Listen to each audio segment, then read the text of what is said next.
Gunpoint is a game about breaking into secure buildings with a bunch of stupid gadgets. That includes a pair of projectile trousers that let you jump absurdly high and throw yourself through windows. You've also got sticky gloves that let you climb walls, and a trench coat that stops you dying from long falls, but doesn't stop you falling flat on your face like an idiot. You're meant to be a freelance spy, so you take jobs from clients who usually want some sensitive data stolen or wiped. That's not all you'll be doing, but in the missions I want to show you here, you're just trying to get to a computer and steal something from it.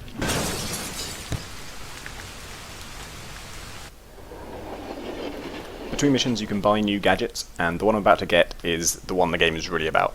It's called the Crosslink, and it's sort of a hacking tool, but it works a little bit differently to hacking in other games.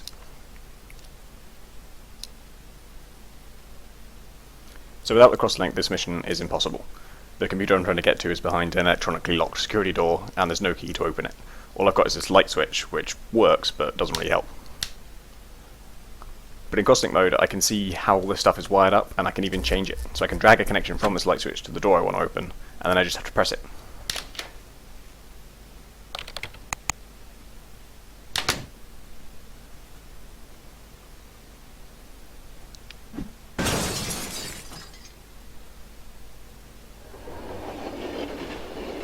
You can also upgrade your gadgets, so here I'm just adding some strength to my jump with the points I've earned from my missions. Throwing yourself through windows is cool, but knocking someone else through windows is cooler. When you get a new ability like the Crosslink, I want to give you some space to play around with it, and before the game gets any harder. So this level is actually pretty easy, but it's also very open-ended if you want to experiment with ridiculous solutions.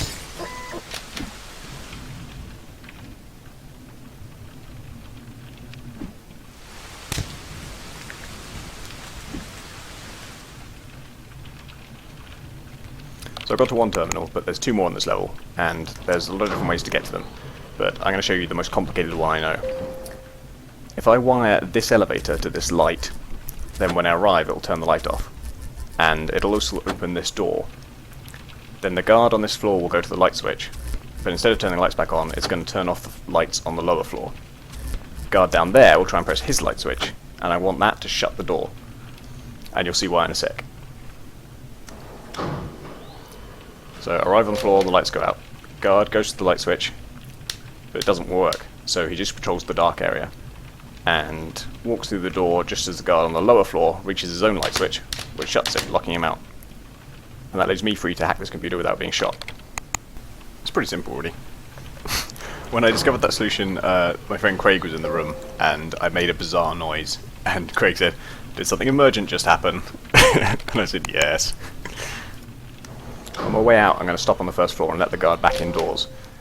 And then, when I reach the top, I'm going to send the lift back down, so it will shut him inside. And that's because I've got to leave this way, so I want him to be shut inside so he can't shoot me.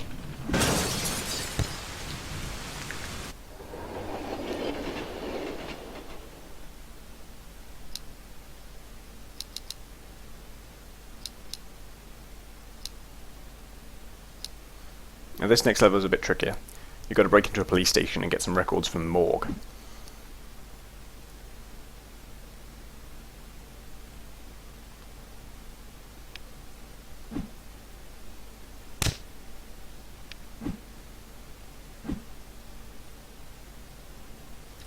And the straight fight guards will shoot you dead almost instantly, so you have to make sure you take them by surprise. And here I'm going to surprise this guy with the door. The green wire through this door is a wire that goes to a circuit box, and that's protecting all the connections on the green circuit at the moment. So I need to get to it and tap into it before I can rewire anything that's on the green circuit.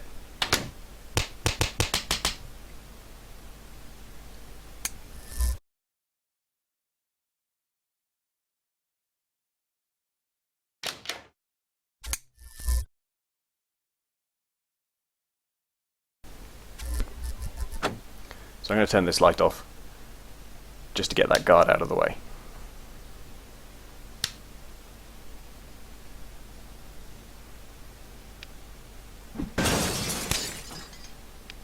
Now this guy's an enforcer, he's got body armor and he's quite bulky, so I can't just pounce him and punch him. But if I can get out of his way until he's in a more precarious position, then I can still hit him with enough force to knock him out.